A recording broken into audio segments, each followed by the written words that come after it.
If you guys want coins for FC24, make sure you check out MMOEXP.com. Their link is down in the description. They're very fast, they're very cheap, they're very reliable, and if you use my code Rema, you can get yourself a lovely 5% discount. So, what's up guys, it's Ash here, and welcome back to a brand new video. In today's video guys, we have some tactics and instructions for the 4-2-3-1 formation. My personal favourite formation every year in FIFA, as I find it to be the most balanced and, you know, pretty reliable every year. So, yeah, before we get into the video guys, I would appreciate it if you could drop it a thumbs up. It does really help me out. Sub to the channel if you are new. And yeah, with all that aside guys, let's get right into the video. I hope you enjoy. Okay then guys, so starting off with the tactics, pretty basic, pretty standard. Like I've said many times now, tactics don't really change all that much between formations, as the meta is, the meta.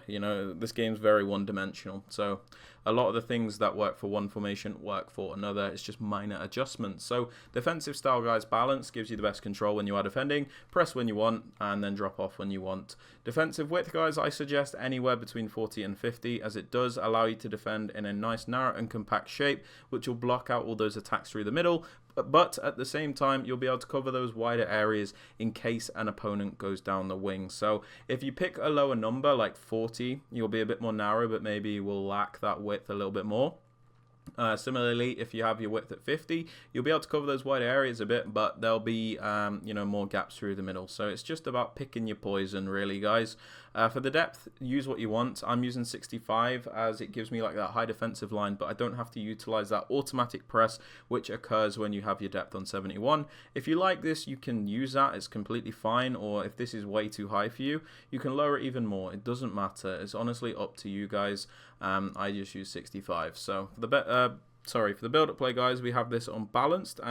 Regardless of which style of play you use. So if you like to play slow or play fast, I don't suggest using any of these specific things because I think they're terrible. Your players don't move correctly and they don't help you play to that play style. That's just my opinion. So I would suggest balance for any play style, as it is the most controlled and the most varied, and it just seems to make your attackers move the best. So yeah, chance creation guys, direct passing, this one's an absolute must. It fits the meta of this game perfectly, and it's the only way to consistently beat that overpowered defensive AI with that push forward, track back type movement from your attackers. So this one is very important in my opinion, especially on the new gen version of the game.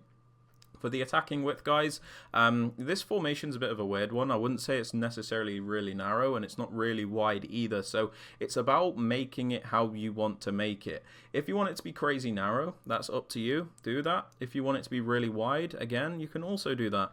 I go for something kind of like in between. It's just a bit higher than the default, so 52. So it's a little bit wide, but not too wide. So we can still play narrow if we want. So yeah, that's what we've been using. Players in the box, guys, 6. I find this to be a really good middle ground, so you can get a few players into that penalty area without having to over commit. And then for the corners and the free kicks, guys, we bang these both on 2, but again, do whatever you want with that. Player instructions, guys. The striker, we have them on stay central and getting behind, so we can keep them in the middle. I kind of like this in a one striker formation sometimes. The reason it's good is because if you have this player drifting out wide, it can be useful, in this player getting possession out wide or something like that, but then quite often you'll never have anybody in the middle.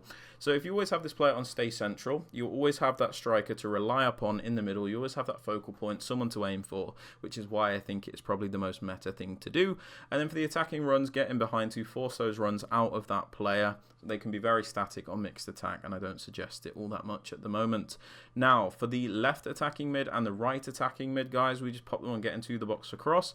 If you struggle defensively, you can pop these players on comeback and defense, which will make it defending like more of a 4-4-2 or 4-4-1-1 type shape, with these wide cams coming back to defend as a right mid and a left mid. So if you struggle defensively, by all means do that if you like.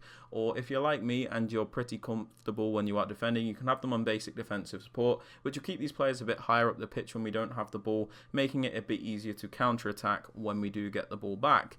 For the central cam, guys, we just completely leave them alone. We don't restrict them to anything, default settings, and it seems to work quite well. Change anything if you like.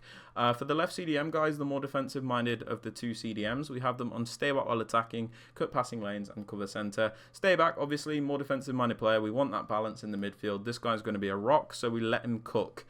Cut passing lanes is very useful if your player has something like Intercept Plus, like this Shuameni, because they're just going to intercept everything with a really crazy range when they are intercepting too. So this instruction is really good with that. And then cover center so that they will cover that middle area. For the right CDM guys, the more box-to-box of the two, we leave them on the default settings and then pop them on cover center as well. Default settings because they are like more box-to-box, so we want them to attack, want them to defend, kind of just want them to do a bit of everything, and then cover center so that they will cover that middle area.